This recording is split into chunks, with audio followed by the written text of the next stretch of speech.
TOS Television, your digital-first Pan-African news network. I am Abigail Ukmade, and this is Africa Now. President Joe Biden will host Kenyan President Uhuru Kenyatta for a meeting in Washington on Thursday at the White House. White House Press Secretary Jen Psaki in a statement said the leaders will discuss strong U.S.-Kenyan bilateral relationship and the need to bring transparency and accountability to domestic and international financial systems. They will also discuss efforts to defend democracy and human rights, advance peace and security, accelerate economic growth, and tackle climate change. The meeting at the White House will mark Biden's first since he took office in January of 2021 as president with an African leader.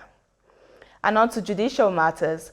The International Court of Justice, also known as the World Court, ruled largely in favor of Somalia in a case filed by Somalia against Kenya over contested parts of the Indian Ocean believed to be rich in oil and gas. The panel of 14 judges sitting in The Hague said that Kenya had not proved that Somalia had previously agreed to its claimed border.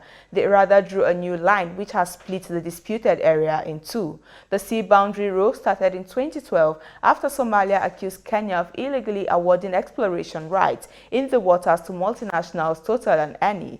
Somali's President Mohamed Abdullahi Mohamed said Kenya should instead see the decision of the court as an opportunity to strengthen the relationship of the two countries and the collaboration of their neighboring people. Burkina Faso's court adjourned the trial of the 1987 assassination of Thomas Sankara to October 25 after the defense lawyers asked for more time to prepare for their case. The two defense lawyers appointed by the court had asked for a postponement of the trial by 1 month in the name of the truth, arguing that they had not had enough time to study the 20,000 documents in the file. The Court of Appeal in Botswana has postponed the hearing seeking to overturn a landmark ruling that decriminalized homosexuality. In 2019, Botswana's High Court declared 7 years prison sentences for same-sex relationship as unconstitutional. The government wants the ruling overturned because it believes that courts have no jurisdiction in this matter and instead should be an issue for parliament to decide.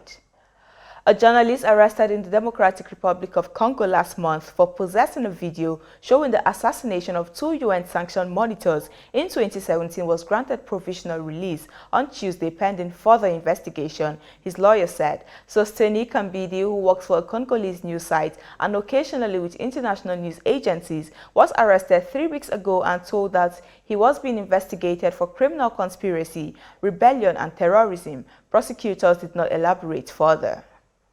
This is your digital-first Pan-African news network, TOS Television. You are watching Africa Now, business story and more coming your way after the break. So stay tuned.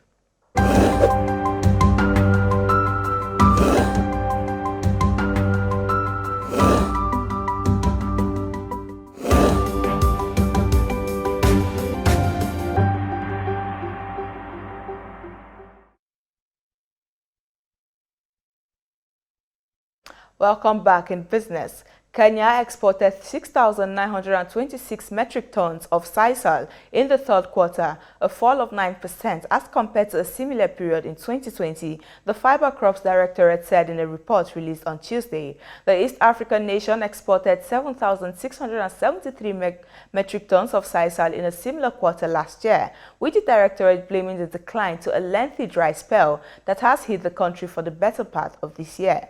The price of a kilo of sisal hit a high of $1.6 during the quarter, up to $1.49 in a similar period in 2020. Away from business, Zimbabwe's National Army Commander Lieutenant General David has reportedly sent junior soldiers on forced retraining as punishment for demanding a salary increase during an ostensibly no-holds-barred meeting. President Emerson Mnangagwa's regime is now clamping down on members of its state security, including police officers who were last week called to order for posting pictures and videos dismissing their poor salaries. With a salary of less than $200, that is some $300 less than what they were getting under late President Robert Mugabe, discontent has grown and fears mounts there could be mutiny in barracks. And away from the judiciary, UN Human Rights Office on Tuesday demanded an inquiry into the unnecessary and disproportionate forceful detention and killings of escaping African migrants by Libyan security forces. Libya's government of national unity has said it is dealing with a complex issue in the illegal migration file that represents a human tragedy. Libya has become a major transit point for migrants seeking to reach Europe in search of a better life. Some have been returned there by the Libyan Coast Guard after setting out in rickety boats. Soldiers and police have been deployed across schools in Eswatini, formerly known as Swaziland, where students have for weeks been protesting to demand political reforms according to pro-democracy groups. The school students in Africa's last absolute monarchy have also been boycotting classes and staging low-key protests, mainly calling for the release of 2 lawmakers arrested during pro-democracy protests earlier this year, along with better learning conditions and free education. The army said the deployment doesn't mean there is war, but just assistance to other forces to maintain order. And in sports, Morocco and Senegal became the first teams through to Africa's playoffs for the 2022 World Cup in Qatar after winning their qualifiers on Tuesday. Senegal earned their place by beating Namibia 3-1 on Tuesday in a match played in Soweto, South Africa, since Namibia's home stadium in Windhoek has been declared unfit to host matches. Morocco joined Senegal in the playoffs as they beat host Guinea 4-1 in a Group 1 game that was postponed from last month following the coup in the Guinean capital, Conakry. And that is it on Africa Now. For more updates, to visit our website at www.tostvnetwork.com. Follow us and like our social media handles on Facebook, Twitter and Instagram. And remember to subscribe on YouTube to stay with us and enjoy more programs on TOS Television Network. I am Abigail Ukwade. Thanks for watching.